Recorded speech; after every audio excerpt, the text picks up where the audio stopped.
ทักทายสบายดีพี่น้องในบ่เบิ่งมัวนะเออเออเออเออเออเออเกลือเกลือเกลือเกลือเกลือเกลือเกลือเกลือเกลือ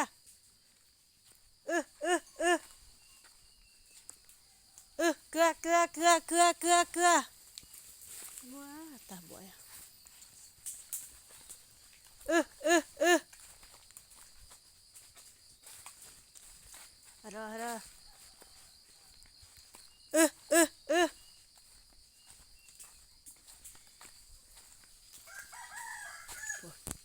จะเอาเกลือไว้บนสูงพี่น้องถ้าไว้บนต่ำแล้วงัวบนถึง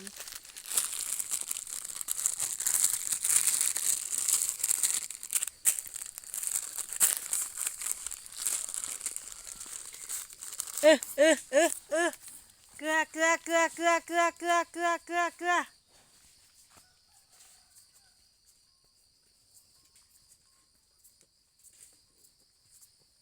เออเออเออเออ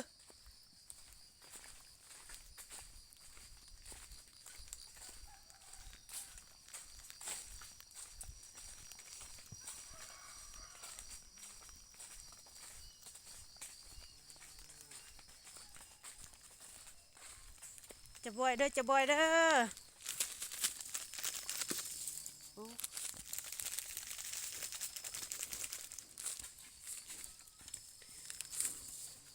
เพราะท่านได้ออกจากเถื่อเนาะเมนี่เนาะ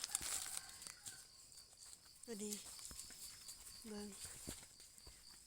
ปกติหันเดือนสี่เนาะเพิ่นจะเกิดมาปีนี้เดือนสี่จนเดือนหาเดือนหกก็ยังคือเก่าลูกเพิ่นก็ตายเลยเนาะถึงแหวโอ้เป็นหวัดพี่น้องเลยอากาศมันเปลี่ยนแปลง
เป็นหวัด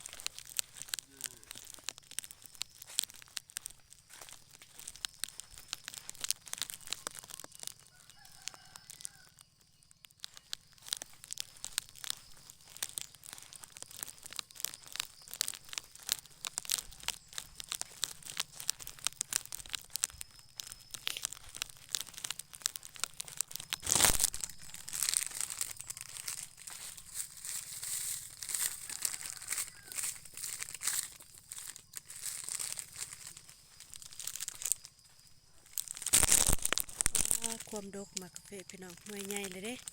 อีกจังหน่อยก็สิได้เก็บเนาะเบิ่งแหนเอาแหนออก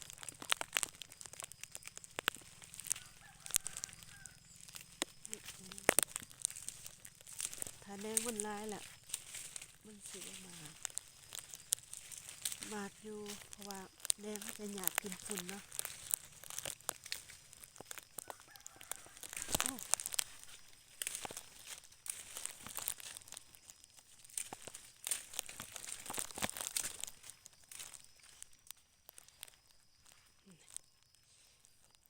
โอ้โหเด้อ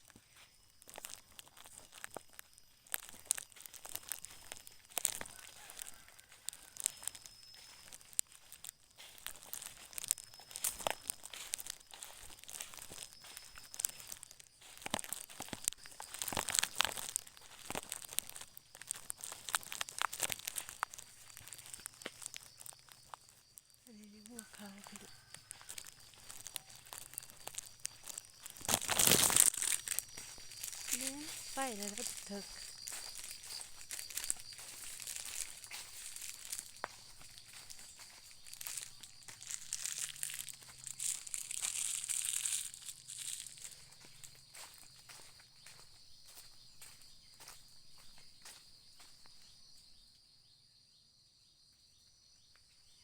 สงสัยติดผู้สาวแล้ว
สิเรียนนอนนินเมื่อคืน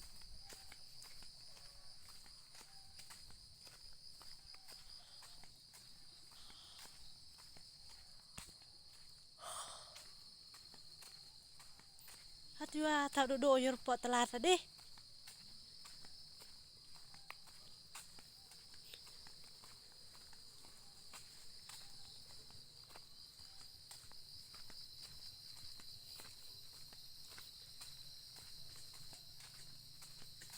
จะเอามาตะกะเลย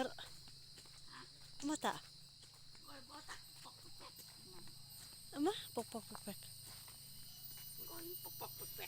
เออมองวางไปจุกเลยแหละดีกว่าตาดวางตะไลเนาะตามเกณฑ์น่ะงอนไม่อยากแต่มันเลยดองเบียนสิใครๆได้อยู่ นี่รับลูกกันนะอันนั้นกันมองตีแม่ก่อนงกจุดออกกรอก มองหักหยุดเบียร์กาแฟน้อยแต่ว่า เงี้ยเพกา นี่มันมีจกกาแฟน้อยตามกรึบแล้วนะ ปัญญาลูกเพน้อย จะได้มันเลยวันจะแต่เลย จุก cái krong chán về ฮะ เกิดแต่แม่ อัปปักแปกอีกนะฮะ ให้มันจกกระตินโมให้หัดบนจ่า จุกสมอง